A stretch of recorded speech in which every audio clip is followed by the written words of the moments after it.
So Brett, these varieties look really different. Yes, they are very, very different, and they incorporate the history of wheat, and the history of wheat goes way back. If you think about the wheat that we grow today, to get that wheat, we had to have a miracle in nature to occur. Actually, there were two plants or different species of wheat that came together to produce what we call our bread wheats today, what we grow throughout the Great Plains. And the fact that that happened, that's good for us because we have bread wheat. We can survive off bread. But in the process, there's a negative part to it. There were only a few plants that hybridized in nature when that occurred. And that narrow crossing base that occurred in nature produced what we call a genetic bottleneck today. So we're trying to work around that bottleneck. If we can work around that bottleneck, we can raise the yield potential of wheat even more than what we're doing already. Right. I think our 1% gain per year could possibly turn into a 2% gain if we can have access to these very different gene pools. Yeah. In addition to improving yield, we think we can also improve our stress tolerance to diseases, to drought, and those kinds of things that we always have to deal with anyway. So let me just show you over here how this all started. This is a shot of a plot of durum wheat. Okay. And so the ancestor of durum wheat, what we call dicotyledons or wild emmer, there's several different names for it, crossed with a goat grass plant in nature thousands of years ago. And that's how we got what we call hexaploid or bread wheat. This is making that same cross here today. Okay. Actually, our partners in Mexico, the organization called SUNUP, a very large and very important research organization throughout the globe, produced this, what we call synthetics. It's just synthesizing the hexaploid species of wheat, the bread wheat species. This is a winter wheat version. This is something that we call a spring, but obviously it survived our winter in Oklahoma, but there's enough winter hardiness and we planted it late enough where it was okay and it was able to survive. These synthetics by themselves are not something we can use as a variety. Okay. Okay?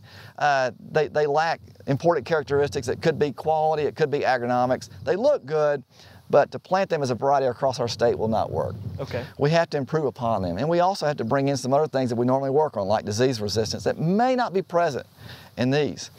So the next plot is simply taking this, what we call a primary synthetic, this concocted version of what happened in nature, cross it with what I just showed you over here with OK Rising. Right. You take that with OK Rising, do the breeding that we normally do in a breeding program. It takes years, lots of data, selection, inbreeding. We come up with an advanced line that we have a name for it. It's not on the stake, but we do have a name for it. We are going to probably enter this into the wheat variety trials. Yeah. If you can look at the architecture of the plant, it's a much larger head. Yeah. There's going to be more spikelets on this head than the heads that we just looked at, and the more spikelets mean more kernels if every one of those florets provides a kernel inside that spikelet. This section being a spikelet. Yeah. Okay? So we have more spikelets, more kernels, as long as they're large enough, means more yield. Okay, and that's what we're shooting for, that's what we're aiming for with a special kind of variety. That's great for the producer, it's great for the miller. They like larger kernels, as long as they can extract the flour that they want to extract from that larger kernel, and we think they can. Yeah. A lot of that has to do with test weight, and these synthetics tend to have lower test weight. Okay. We know that because just the morphology of the kernel just does not pack well, and we don't get the test weight. So with breeding, we're trying to improve upon that. This one happens to have good kernel size and good test weight. It's also a white wheat. Interesting. Yeah. We have more and more of these coming along, and I have to give credit to Dr. Art Klatt, who's working on the wheat improvement team, who has done a lot of this work in bringing in these primary synthetics, crossing with our adapted germplasm. Yeah. So it's kind of interesting working with goat grass. That's going to add, drought tolerance, right? And some disease tolerance that hasn't been there before?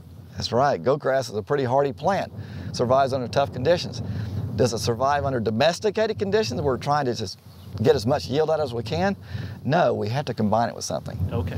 And we already have done that. Breeders have worked with goat grass for many, many years. OK Bullet, Overly, those were crosses with our wheat varieties with goat grass. Oh, okay. This is a little bit different. Now we're taking the Durham ancestor and crossing with goat grass. Huh. It's a little bit different crossing involved there.